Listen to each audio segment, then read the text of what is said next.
자, 377쪽의 유치권의 효력인데요. 우리가 지금 전 시간에 성립 요건을 봤죠? 그러니까 첫 번째로 유치권의 목적물, 동산, 부동산, 유가증권 되는데 타인 소유여야 한다라고 했습니다. 그러니까 두 번째는 유치 목적물과 채권 사이에 결련성이 있어야 한다. 목적물의 점유하고는 결련성이 필요 없어요.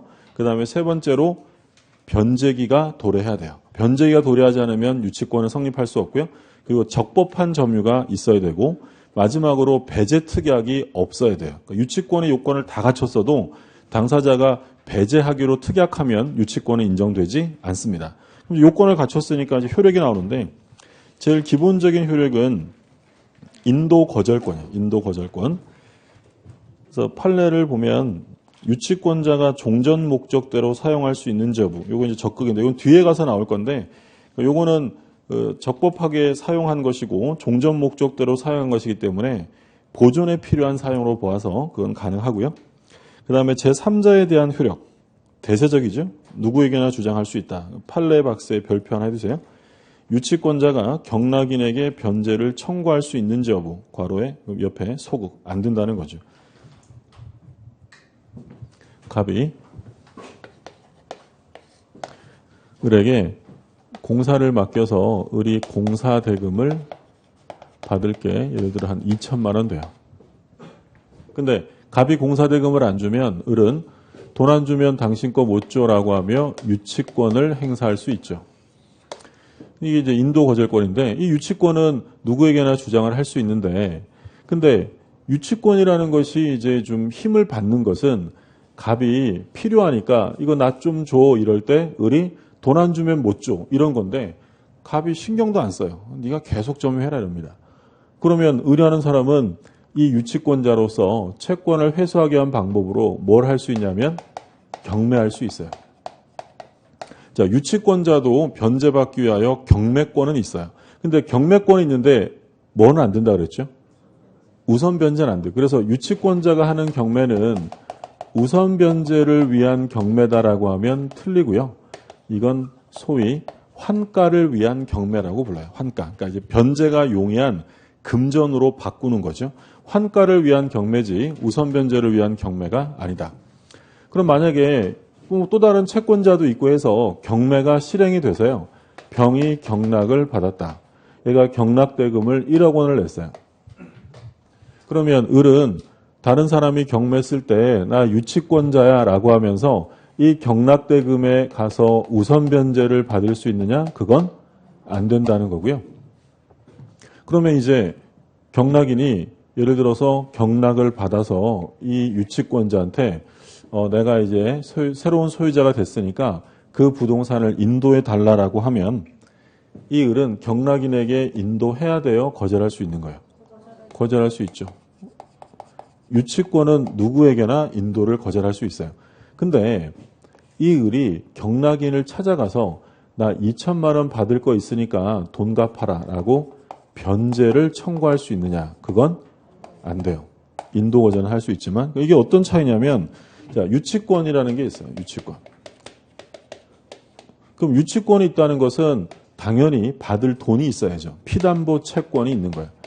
채권이 없으면 유치권도 존재할 수 없다. 이게 담보물권의 성질 중에 뭐였어요?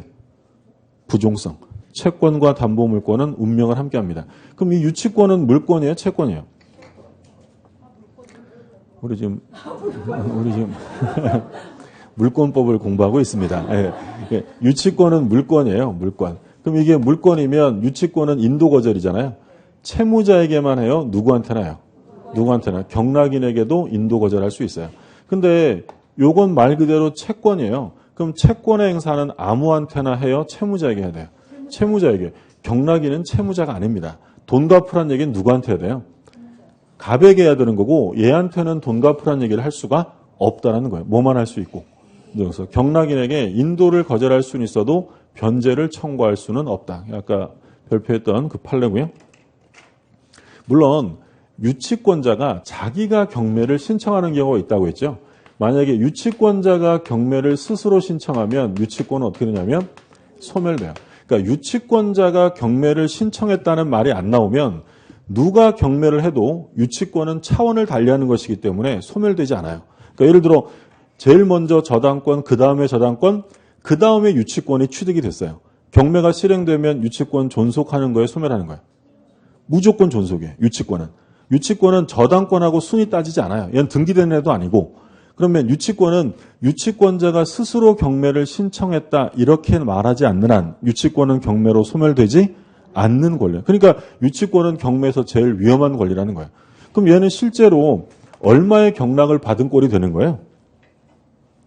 경락대금 1억 냈고 얘한테 돌려받으려면 2천만 원 또 내야 되잖아요. 실제로는 그렇게 되는 거죠. 그래서 유치권에 대한 특성이고, 근데 이 유치권자가 목적물을 이제 계속 점유를 하고 있는 상황인데, 말씀드린 것처럼 돈을 안 갚으면 유치권자가 스스로 경매를 신청할 수도 있어요. 그러니까 그거 조심하셔야 돼요. 그러니까 나중에 가면 유치권은 우선 변제권이 인정 안 된다 이런 생각을 너무 많이 하기 때문에 유치권자가 경매를 할 수 없다라고 오해하는 경우가 많아요. 유치권자도 스스로 경매를 할 수 있어요. 다만 뭐가 안 된다고요? 우선 변제가 인정이 안 돼요. 그러면 예를 들어서 갑이랑 을이 있는데 을이 목적물에 대한 유치권자예요. 갑이 을에게 돈을 안 주고 법원에다가 소송을 제기합니다. 유치물 반환 소송. 물건 내 건데 안 주니까 소유자로서 반환 소송을 제기합니다. 그러면 을은 자기가 유치권자라서 인도를 거절하고 있다는 걸 법원에다가 주장해야 될까요? 법원이 직권조사할까요? 주장해야 돼요. 법원은 직권조사해주지 않습니다. 우리가 지금까지 공부한 것 중에 법원이 직권조사하는 거 하나 있었어요. 제척기간. 제척기간은 직권조사하는데 나머지는 변론주의 원칙상 직권조사 안 하고 주장을 해야 돼요. 그럼 주장을 하면 법원은 어떤 판결을 하게 되냐면 그게 인정되면 상환 급부 판결을 합니다. 그러니까 상환 급부 판결이라는 것은 당신은 돈 주고 당신은 인도하세요. 서로에게 이행하라. 이걸 다른 말로 하면 원고 일부 승소 판결이다라고 불러요. 그러니까 우리 시험 범위에서 상환 급부 판결, 이 원고 일부 승소 판결이 딱 2번 나오는데 오늘 유치권에서 1번 나왔고요. 다음 주에 공부하는 동시행의 항변권에 가면 1번 더 나와요. 그러니까 동시행의 항변권이 있으면 인도를 거절할 수 있잖아요. 근데 얘가 소송을 제기했어요. 그러면 법원이 이 사람에게 동시행의 항변권이 있는지를 직권조사해요? 주장해야 돼요? 주장해야 돼요. 그럼 주장이 인정되면 서로 이행하라라고 상환 이행 판결을 내리게 돼요. 그걸 원고 일부 승소 판결. 딱 2번 나와요. 유치권하고 어디서 나온다고요? 다음 주에 동시행의 항변권은 1번 더 나오고. 자, 교재를 계속 볼게요. 맨 밑에 니은의 재판상 행사가 있는데 다음 페이지 보시면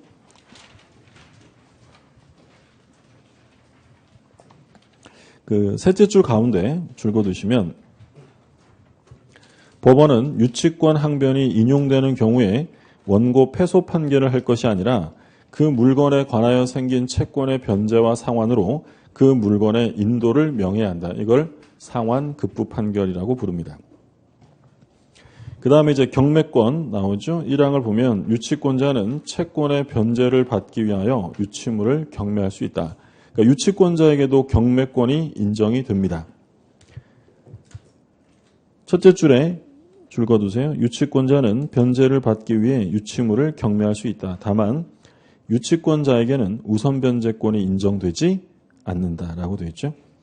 그래서 넷째 줄에 뭐라고 되냐면 우선 변제를 위한 경매가 아니라 환가를 위한 경매라고 한다 되어 있고, 그 다음에 줄거두세요. 이때 유의할 점은 유치권자가 스스로 경매를 청구한 경우에는 자, 누가 청구했어요? 유치권자. 그럼 유치권은 경매로 소멸합니다. 그리고 유치권자는 일반 채권자와 동등하게 안분배당을 받을 수밖에 없다. 그러니까 유치권자는 경매 청구해도 우선 변제권은 없는 거예요. 다른 채권자와 대등하게 배당을 받는 거고요. 그 다음에 이제 간이변제 충당이 나오죠. 조문을 볼게요. 322조 2항을 보면 정당한 이유 있는 때는 유치권자는 감정인의 평가에 의하여 유치물로 직접 변제 충당할 것을 법원에 청구할 수 있다. 이 경우에 유치권자는 미리 채무자에게 통지하여야 한다. 그러니까 유치권자가 경매하기에 적당하지 않으면 그 목적물을 자기 채권에 직접 충당할 수 있다. 말 그대로 간이라는 건 간편한 거죠. 간편하게 변제에 직접 충당하는 거예요. 예를 들어 아까 시계 수리비. 그러면 이 시계를 자기 채권에 충당할 수 있다는 거예요. 그럼 자기 마음대로요. 법원에 청구해야 돼요. 법원에 청구해야죠. 남의 그냥 가지면 안 되니까. 또 누구에게 미리 알려줘야 되냐면 채무자에게 미리 통지해야 한다. 그걸 간이변제 충당이다라고 부르고요. 자, 3번을 보면 별제권이 나오죠. 파산 시의 별제권을 갖습니다. 별제권은 언제만 쓸 수 있는 말이냐면 파산을 전제로 할 때만 써요. 어떤 사람이 파산했어요. 그럼 파산 재산이 있을 거 아닙니까? 그럼 그 파산 재산에서 먼저 받아갈 수 있는 권리를 별제권이라고 불러요. 그래서 별제권은 항상 파산 시의 별제권이고 그 파산 시의 별제권은 모든 담보권자에게 인정이 돼요. 그래서 뭐 유치권자, 저당권자, 전세권자 이런 사람들은 다 별제권이 있고 오른쪽에 과실수취권이 나오죠. 379쪽에. 자, 1항을 보면 유치권자는 유치물의 과실을 수취하여 다른 채권보다 먼저 그 채권 변제에 충당할 수 있다. 그러나 과실이 금전이 아닌 때는 경매해야 한다. 갑이. 을에게 목적물을 임대차를 해주었어요. 임대차. 그래서 을이 임차 도중에 여기에 비용을 썼다. 필요비와 유익비를 쓴 거예요. 근데 임대인 갑이 나중에 이 비용을 주지 않으면 을은 뭘 행사할 수 있냐면 유치권을 행사할 수 있어요. 그럼 얘가 이제 유치권을 행사하면서 목적물을 점유하는 거죠. 근데 얘가 이 목적물을 종전의 용도로 목적물을 사용했다. 그러니까 실제 사건에서는 그 주택을 공사한 업자가 공사비를 못 받으니까 주택을 주거 용도로 사용한 거예요. 될까요? 안 될까요? 요거는 돼요. 요건 보존에 필요한 사용. 이건 보존에 필요한 사용이기 때문에 승낙 없이 해도 상관없다. 그러면 얘가 보존에 필요한 사용을 했을 때 갑이 을에게 불법행위 손해배상을 청구할 수 있어요? 없어요? 없는 거예요. 적법한 거니까. 근데 을은 공짜로 써요. 부당이득. 차임은 반환해야 돼요. 차임. 부당이득은 돌려줘야죠. 그렇지만 불법 점유가 되는 것은 아닙니다. 그러면 얘가 목적물을 계속 점유하고 있던 동안에 여기에 비용을 한 번 더 써요. 그러니까 소유자에게 동의를 받지 않고 비용을 한 번 추가적으로 또 썼다면 이 추가적으로 들어간 비용에 대해서 유치권이 인정될 것이냐? 될까요? 안 될까요? 되는 거예요? 왜냐하면 목적물에 투여되면 결련성이 있고요. 얘가 지금 점유하는 건 불법 점유예요? 적법 점유예요? 유치권이 있잖아요. 그럼 적법 점유에 들어간 비용은 유치권이 계속 인정이 돼요. 여기서 비용은 소유자의 동의랑 상관이 있을까요? 없을까요? 전혀 상관없는 거예요. 비용은 동의가 있든 없든 비용은 돌려받을 수 있는 것이기 때문에 유치권은 계속 인정이 돼요. 이거 이해되셨죠? 그럼 하나만 더 볼게요. 근데 얘가 차임을 안 내서 임대차가 해지가 됐어요. 근데 얘가 목적물을 인도하지 않고 계속 사용하다가 점유하다가 여기에 비용을 썼다. 자, 이 비용에 대해서 유치권이 인정될까요? 안 될까요? 이건 안 되죠. 왜 안 될까요? 임대차가 해지된 다음에 을이 계속 사용하는 것은 적법 점유가 아니기 때문에 유치권이 인정될 수 없어요. 그래서 불법 점유 중에 들어간 것은 유치권이 인정되지 않습니다. 그런데 을이 이 목적물의 임차인으로 유치권을 행사하고 있다가 이걸 병이라는 사람에게 임대차를 해줬어요. 그러면 병이 을한테 뭘 주겠어요? 차임. 이 차임이 뭐예요? 과실. 법정 과실이에요. 그러면 이 차임을 수취해서 자기 채권의 충당에 들어갈 수 있다라는 거예요. 그게 지금 과실 수취권이에요. 과실로부터 자기 채권 변제에 충당할 수 있다. 그럼 이렇게 하려면 이 소유자인 갑의 동의를 얻어야 될까요? 동의가 필요 없을까요? 이건 반드시 동의를 얻어야 돼요. 왜냐하면 동의 없이 남의 거를 빌려주면 안 되잖아요. 좀 이따 조문으로 나올 거고 동의를 얻어서 해야 되고 만약에 동의를 얻지 않았다.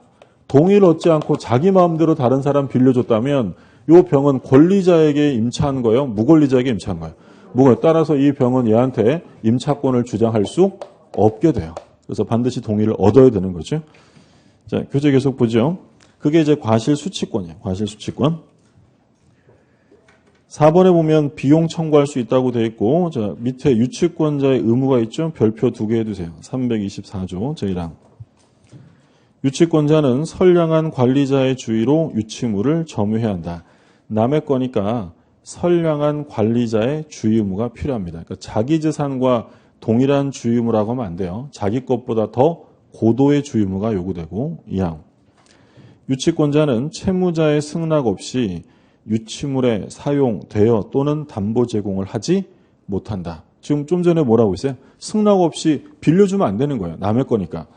그러나 유치물의 보존에 필요한 사용은 그러하지 아니하다. 그러니까 보존에 필요한 사용은 동의를 얻을 필요가 없다. 그러니까 좀 전에 대표적으로 뭐 했어요?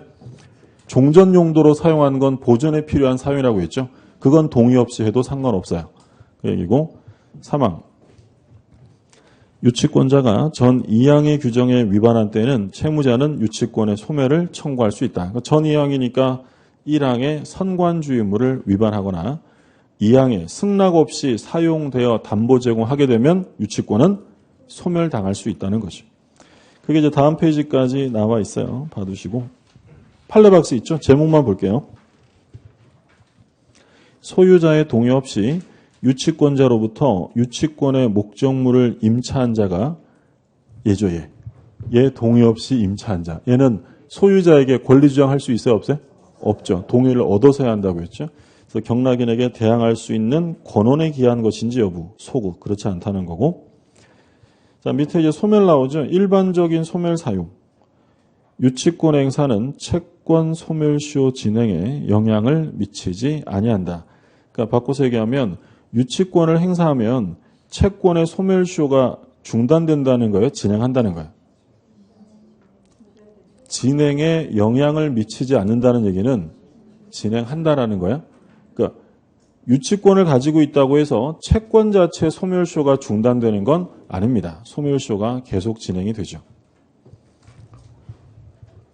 얘가 지금 유치권자로 채권을 가지고 있잖아요. 그러니까 얘가 유치권을 행사한다고 해서 이 채권의 소멸시효가 중단되는 건 아니에요. 그러면 이 상태로 만약에 10년이 지나버리면 채권이 어떻게 돼요? 소멸하죠. 그럼 유치권도 소멸하는 거예요. 저당권도 마찬가지죠. 저당권 설정하면 채권의 소멸시효가 진행하지 않아요? 진행되는 거예요. 진행되는 거예요. 그럼 진행돼서 10년 지나면 채권이 없어지면 저당권도 소멸하는 거예요. 그 얘기고. 그래서 유치권 행사가 된다고 해서 소멸시효, 채권의 소멸시효가 중단되거나 하는 건 아닙니다. 법조문이지만 여러 차례 출제가 됐었고요. 별표 하나 해두시고. 그 다음에 특유한 소멸 사유는 보셨어요? 1번의 소멸 청구. 언제 소멸 청구한다고 했죠? 첫 번째, 선관주의 의무를 위반했을 때. 두 번째는 승낙 없이 사용, 대여, 담보 제공했을 때. 그때 소멸되고.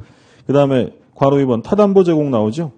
채무자는 상당한 담보를 제공하고 유치권의 소멸을 청구할 수 있다. 아까 우리 노트북 받으시고 시계 돌려주세요. 그게 타담보 제공을 하고 청구하는 거죠.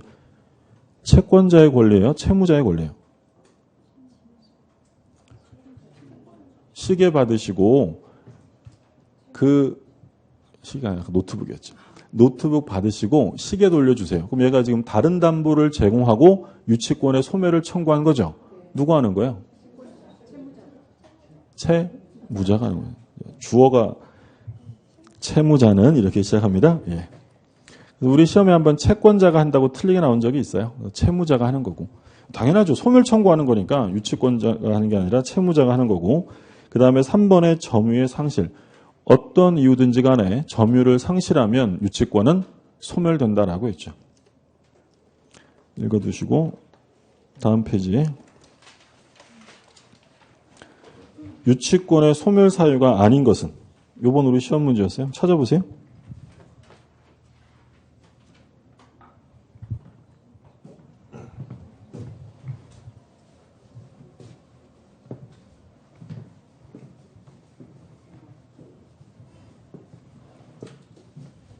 소유자가 바뀌는 거랑 유치권의 소멸이랑 상관이 있어요? 없어요?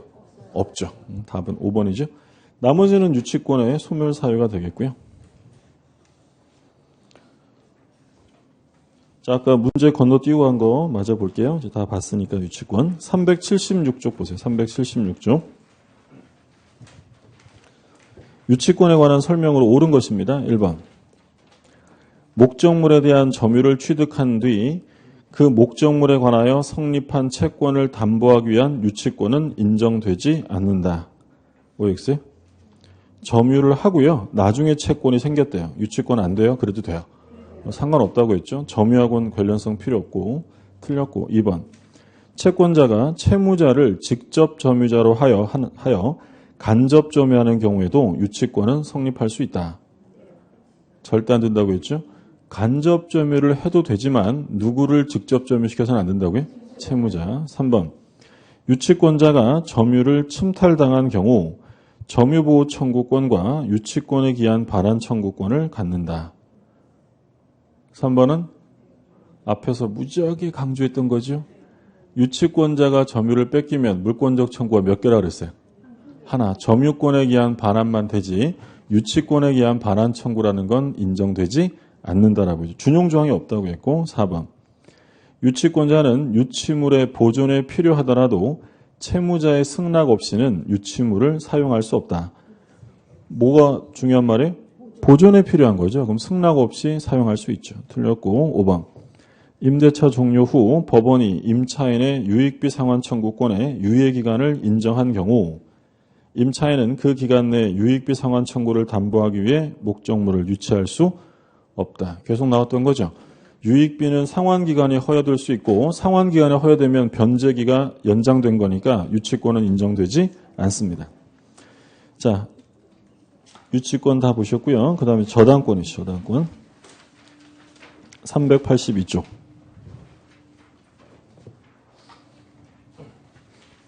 조문을 보시면 356쪽. 우리 지난주에 한번 공지 말씀 드렸는데 다음 주에 연장 수업이 있다는 거 기억나시죠? 예. 다음 주에 그 연장 수업이 있어요. 그러니까 2시까지 정규 수업하고 식사 1시간 하시고 3시에 다시 만나서 끝나는 시간은 아마도 뭐 5시 반 정도? 예, 그 정도, 5시 반, 6시 사이 이 정도에 끝난다라고 생각하시면 돼요. 왜 들을 때마다 새로우세요? 예. 예. 382쪽, 356쪽.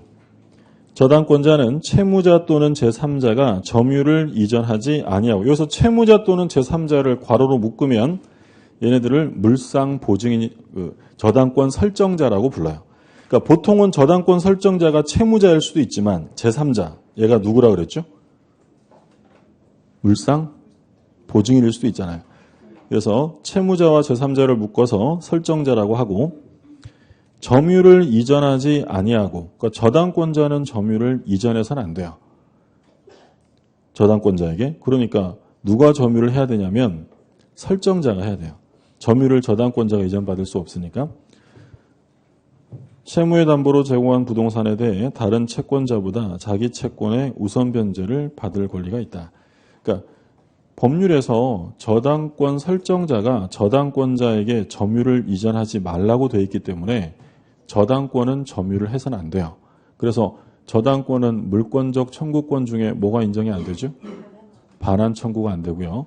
그리고 저당권은 절대로 수요 취득을 할 수가 없죠. 취득 수요하려면 뭘 해야 돼요? 점유를 해야 되죠. 근데 점유하지 않는 권리이기 때문에 저당권은 취득 수요의 대상이 될 수 없죠. 저당권의 성질 다 보셨던 거죠. 부종성, 수반성, 불가분성, 물상대위성 나오고 다음 페이지 보세요. 저당권의 성립 384쪽에 1번 저당권 설정계약의 당사자 동그라미 1번 줄거두시면 저당권 설정계약의 당사자는 저당권자와 저당권 설정자이다. 그러니까 설정자는 보통은 채무자지만 누가 될 수도 있다고 그랬어요? 제3자, 물상보증인이 될 수도 있어요. 근데 2번에 줄거두세요. 저당권자는 원칙적으로 채권자에 한한다. 원칙적으로. 물론 예외는 있어요. 일단 원칙만 좀 보세요. 그러니까 무슨 얘기냐면 갑이 을한테 돈을 빌려주었다. 얘가 채권자예요. 그리고 이제 을의 건물에 저당권을 설정했다. 얘가 저당권자. 근데 을은 채무자죠. 이게 보통의 모습이에요. 그럼 지금 저당권 설정자는 누구라는 거예요? 채무자. 무조건 소유자가 설정자라고 했죠. 근데 이 채무자가 자기 부동산이 없으면 병이라는 사람이 자기 건물에 저당을 잡힐 수도 있다라고 했어요. 그러면 이번엔 저당권 설정자가 채무자가 아니라 제3자. 얘를 뭐라고 불러요? 물상보증인. 그러니까 설정자는 채무자일 수도 있고 물상보증인일 수도 있고 제3자일 수 있어요. 그런데 저당권자는 채권자여야 하고 만약에 갑이라는 사람이 채권자고 병은 저당권자고 돼야 안 돼요. 그런 건 있을 수 없는 거죠. 그러니까 이런 게 있을 수 있느냐. 예를 들어 갑이 을한테 채권을 가지고 있는데 이 부동산에 병은 채권 없이 저당권만 갖는 게 돼야 안 돼요. 이거 있을 수 없는 거잖아요. 그러니까 3자명의 저당권은 원칙적으로 무효입니다. 근데 물론 예외는 있어요. 3자 간에 뭐가 있으면 가능하냐면 3자 간에 합의가 있어서 그 채권이 제3자에게 실질적으로 귀속되었다고 볼 수 있는 사정이 있으면 예외적으로는 가능해요. 그러니까 예외가 나오려면 어떤 말이 반드시 나와야 되냐면 합의. 교재 한번 볼게요. 그 다섯째 줄에 가운데 판례는 이렇게 되어 있죠. 판례는 채권과 그를 담보하는 저당권은 담보물권 부수성에 의하여 원칙적으로 주체를 달리할 수 없으나 그러니까 채권과 저당권자가 다를 수는 없어요. 그런데 채권 담보를 위해 저당권을 설정하는 경우 제3자 명의로 저당권 등기를 하는 데 대하여 채권자와 채무자 및 제3자 사이에 뭐가 필요해? 합의에 동그라미 해주세요. 반드시 합의가 있어야 되고 합의가 있었고 나아가 제3자에게 그 채권이 실질적으로 귀속되었다고 볼 수 있는 특별한 사정이 있는 경우에는 3자명의 저당권 등기도 유효하다. 그러면 3자명의 저당권은 원래 무효인데 예외적으로 뭐가 있으면 3자 간에 합의가 있으면 유효가 될 수도 있다. 그러면 전세권자, 우리 전세권 봤잖아요. 전세권자랑 전세금 채권자가 분리되면 돼야 안 돼요? 안 되죠. 부수성이 있으니까.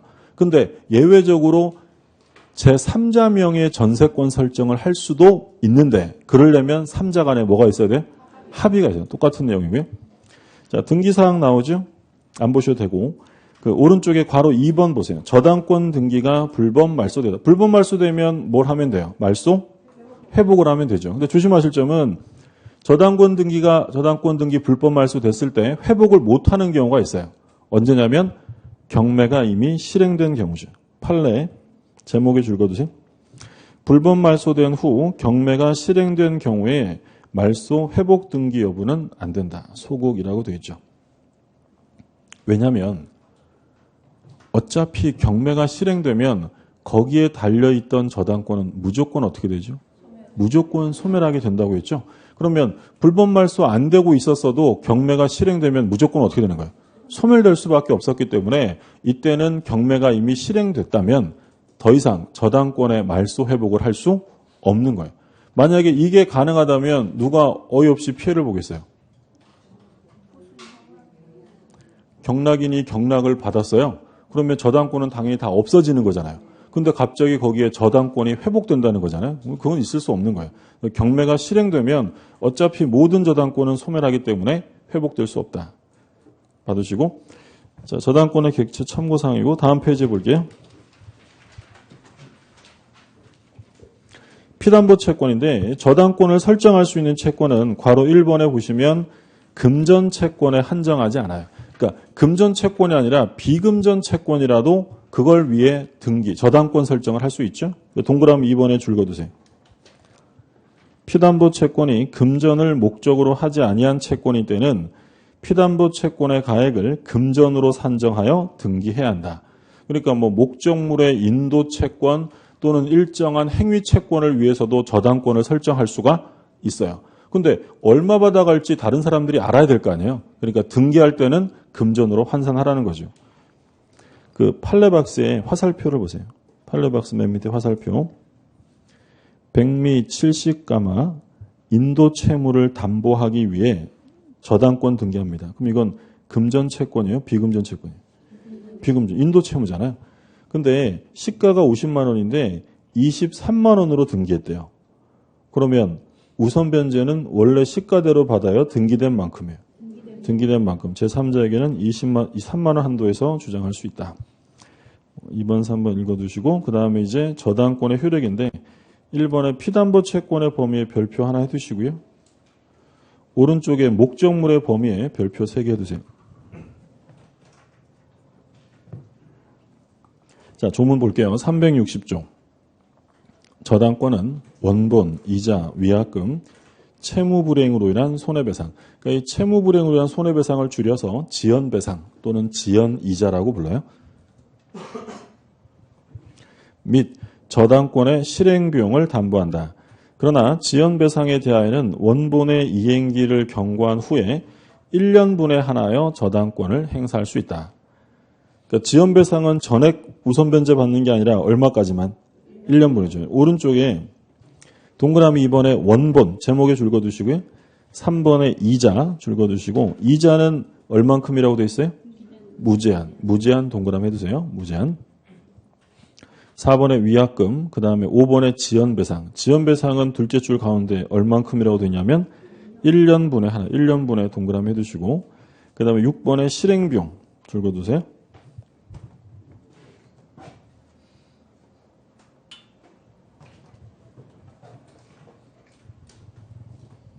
그러니까 피담보 채권의 범위라는 것은 예를 들어 갑이 을에게 돈을 빌려주고 이 부동산의 저당권을 설정을 했어요. 1억 원을 빌려주고. 그러면 나중에 얘가 돈 안 갚으면 이 건물 경매해서 이제 배당을 받게 되는데 근데 여기에서 이제 이 목적물에 의해서 담보되는 채권이 어디까지냐 이걸 묻는 건데 일단 1억이 원본이겠죠. 원본 당연 담보되고 그리고 원본이 있으면 뭐가 나와요? 이자가 나오고 그리고 당사자 사이에 위약금의 약정이 있으면 요 위약금도 담보가 되고요. 변제기를 넘어버리면 지연이자, 지연배상이 생길 것이고 그리고 실행비용이 담보가 됩니다. 근데 여기서 유의하실 점은 이자는 얼만큼이냐면 무제한이에요. 무제한. 근데 지연배상은 무제한이 아니라 1년분까지만 담보가 된다. 경매 실행되면 제일 먼저 배당하는 돈이 뭐겠어요? 이게 실행비용은 당연히 담보가 되는 거고 그리고 이제 이자는 무제한인데 지연배상은 1년분이다. 그리고 앞에 3개 원본 이자 위약금은 등기되어야 담보가 되는 거고요. 지연배상 1년분과 실행비용은 등기와 상관없이 당연 담보가 돼요. 등기하지 않아도 담보된다. 그러면 여기가 변제기예요. 변제기. 이 의뢰하는 사람이 갑에게 돈을 빌렸어요. 원본. 그러면 이자가 나오죠. 이자는 얼만큼 담보가 돼요? 무제한이에요. 무제한. 근데 을이 현재 변제기를 지나서 현재 2년째 돈을 안 갚고 있는 상황에서 경매가 실행된 거예요. 그러면 이자가 무제한이라 하더라도 변제기를 지나게 되면 이제 일반 이자가 아니라 뭐가 되겠어요? 지연이자, 지연배상이 되는 거예요. 그러면 이 지연배상은 무제한 담보되는 것이 아니라 1년분까지 여기까지만 우선 변제를 받을 수 있다는 거예요. 그러면 지금 이 을이 받을 돈은 갑이 받을 돈은 2년분의 지연이자를 받아야 되는데 우선 변제는 어디까지만 해준다고요? 1년. 그럼 왜 1년까지 한정하냐면 이건 채무자를 위해서예요? 다른 권리자를 위해서요? 다른 걸 얘가 받아갈 돈이 점점 많아지면 다른 사람 받아갈 돈이 줄잖아요. 그래서 1년분까지만 한정하는 거고 채무자를 위한 게 아닙니다. 그러면 채무자는 얘한테 돈을 갚고 이것을 말소해 달라라고 하려면 얘는 지연배상 1년분만 변제하면 될까요? 전액 변제해야 될까요? 전액 변제. 채무자는 무조건 다 갚아야 돼요. 끝까지 책임을 져야죠. 근데 말씀드린 것처럼 좀 이따가 보는 뭐 제3취득자나 또는 물상보증인은 채무자가 아니기 때문에 얘들은 1년분만 변제하면 돼요. 근데 채무자는 전액을 변제해야 한다. 그러니까 지금 피담보 채권은 간단해요. 이자는 무제한인데 지연이자는 무제한이 아니라 1년분. 그럼 나머지 1년치의 지연이자는 못 받는 거냐? 을이 안 갚아도 되느냐? 갚아야 돼요? 안 갚아야 돼요? 갚아야죠. 근데 요건 우선 변제되는 게 아니라 얘는 그냥 일반 채권이 되는 거예요. 그래서 다른 재산에 가서 집행을 하든 말든 그건 별개의 문제고 우선 변제는 어디까지만 되냐면 1년분까지만 됩니다. 자, 밑에 목적물의 범위, 조문을 보죠. 358조. 저당권의 효력은 저당 부동산에 부합된 물건과 종물에 미친다. 이거 우리 부합할 때 다 본 거야. 저당권은 부합물과 종물에 미치고요. 그러나 법률에 특별한 규정 또는 설정 행위에 다른 약정이 있으면 그러하지 아니하다. 그러면 부합물 종물에 미친다는 규정은 강행 규정이에요? 임의 규정이에요? 임의 규정이죠. 특약이 우선하고. 그 다음에 359조. 저당권의 효력은 저당 부동산에 대한 압류가 있은 후에 저당권 설정자가 그 부동산으로부터 수취한 과실 또는 수취할 수 있는 과실에 미친다. 뒷부분 보실 필요 없어요.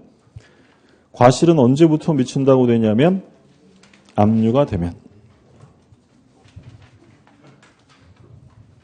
그러니까 이제 두 번째로 보는 건 목적물의 범위인데 얘가 여기에 저당권을 설정을 했어요. 그러면 이 저당 토지 위에 나무가 심어져 있다.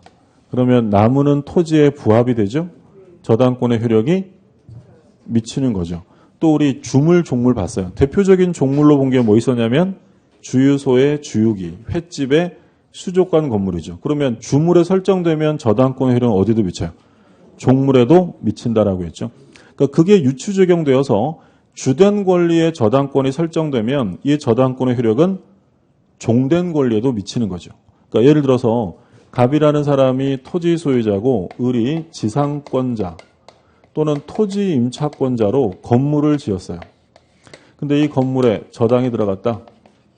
그럼 경매가 실행되면 이 저당권의 효력은 이 건물 소유권에만 미쳐요? 토지용권에도 미치는 거예요. 토지용권에. 그래서 주물, 종물 이론을 유추 적용해서 주된 권리에 설정되면 종된 권리인 토지용권에도 미친다. 그럼 경락이는 건물 소유권만 취득해요. 을의 지상권도 승계하는 거예요.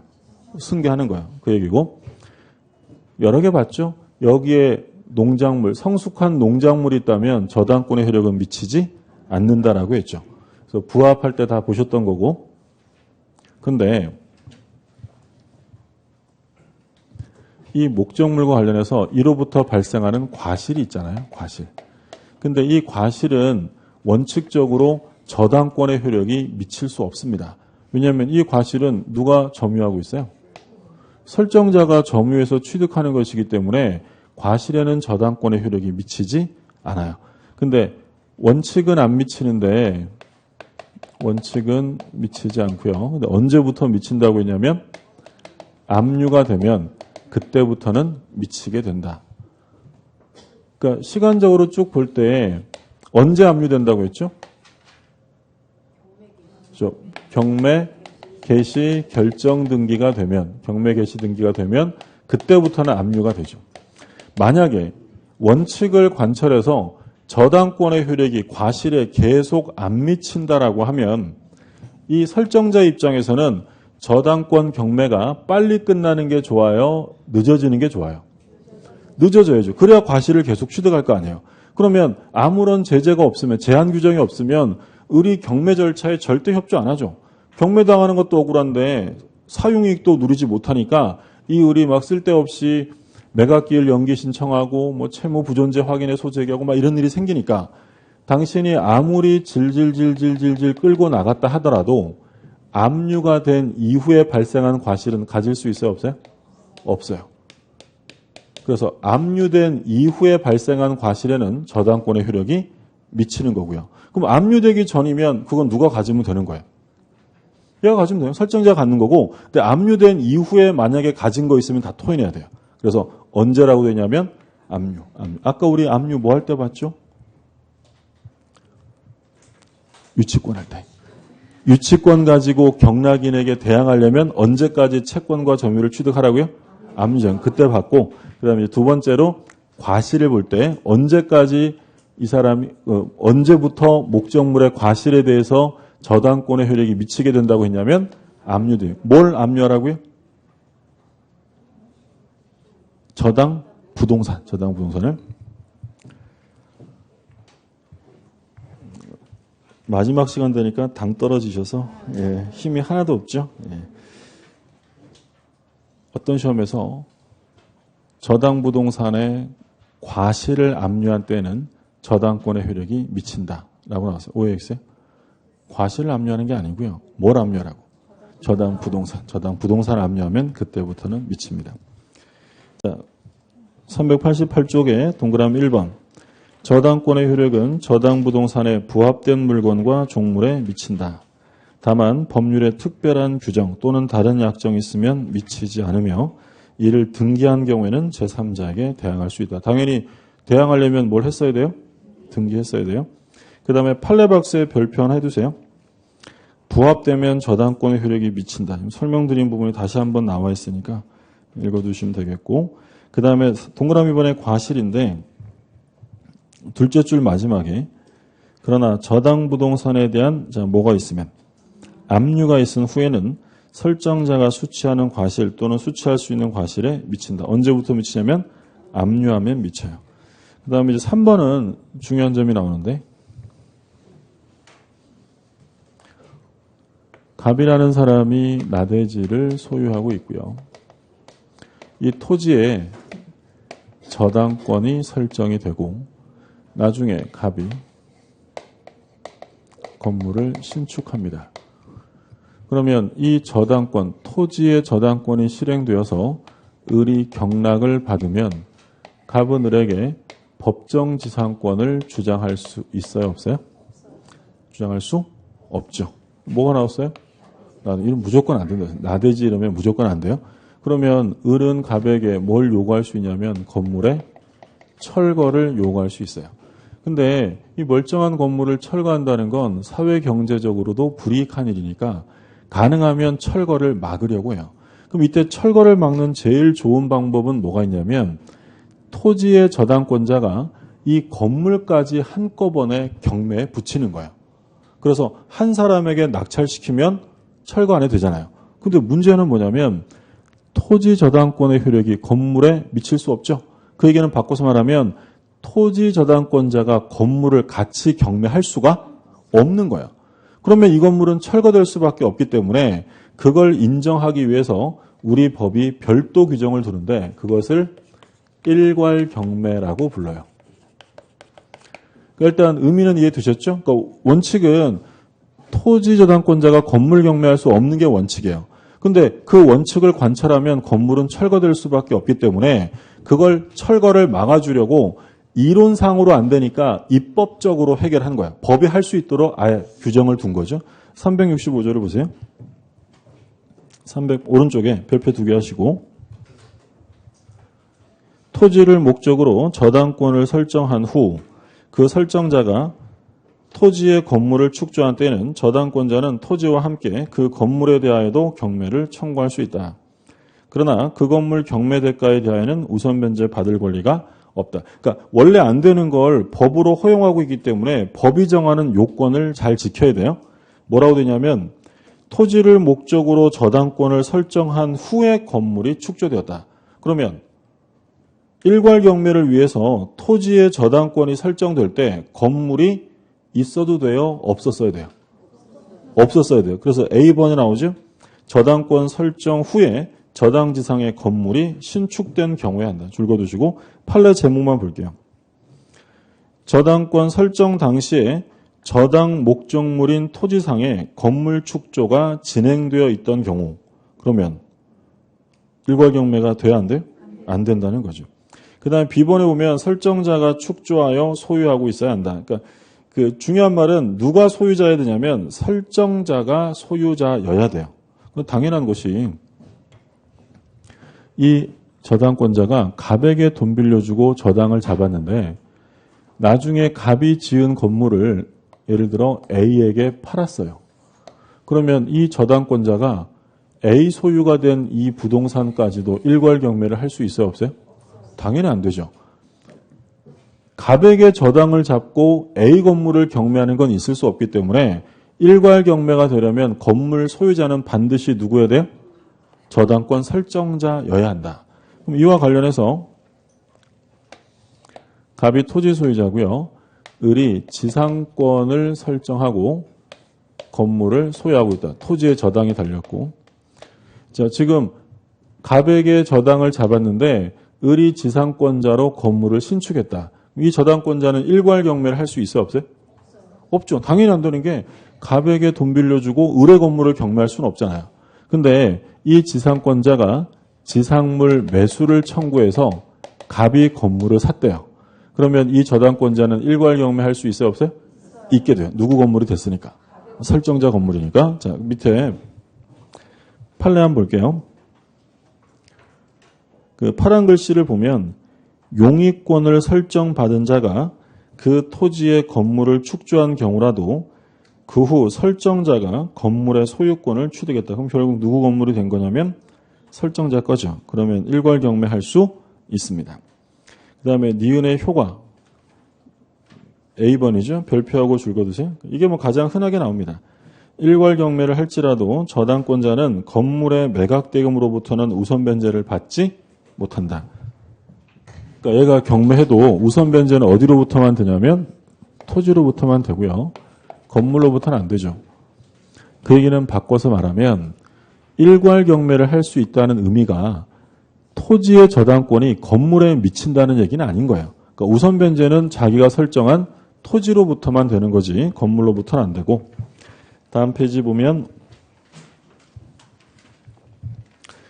그 B번에 줄 거두시면 대지만의 매각 대금으로 경매 비용과 피담보 채권을 변제하는 데 충분하더라도 건물도 이와 일괄 경매하였다 하여 위법하다고 할 수 없으며. 거기까지만 거두세요. 그러니까 무슨 얘기냐면 이 저당권자는 일괄 경매 안 하고요. 토지만 경매해도 자기가 빌린 돈을 다 받을 수 있어요. 그럼 일괄 경매는 금지돼요? 그래도 할 수 있는 거예요. 그래도 할 수 있다. 어차피 이건 권리냐 의무냐라고 물으면 일괄 경매는 뭐겠어요? 권리지 의무가 아니에요. 그러니까 이건 자기가 선택할 수 있는 것이기 때문에 얼마든지 토지로부터 완전 변제가 가능해도 일괄 경매하는 건 가능합니다. 자, 문제 볼게요. 법률이나 규약에 특별한 규정 또는 별도 약정이 없는 경우 저당권의 효력이 미치는 것을 찾는 거예요. 미치는 것. 기억. 저당권의 목적인 건물에 증축하여 독립적 효용이 없는 부분. 미쳐요, 안 미쳐요? 저당에 달린 건물에 증축이 됐어요. 독립성이 있대요, 없대요? 없대요. 그러면 이건 별개예요, 하나예요? 하나예요. 그럼 저당권의 효력은 미치는 거죠. 니은 건물 소유를 목적으로 한 토지 임차인이 건물의 저당권을 설정한 경우에 토지 임차권.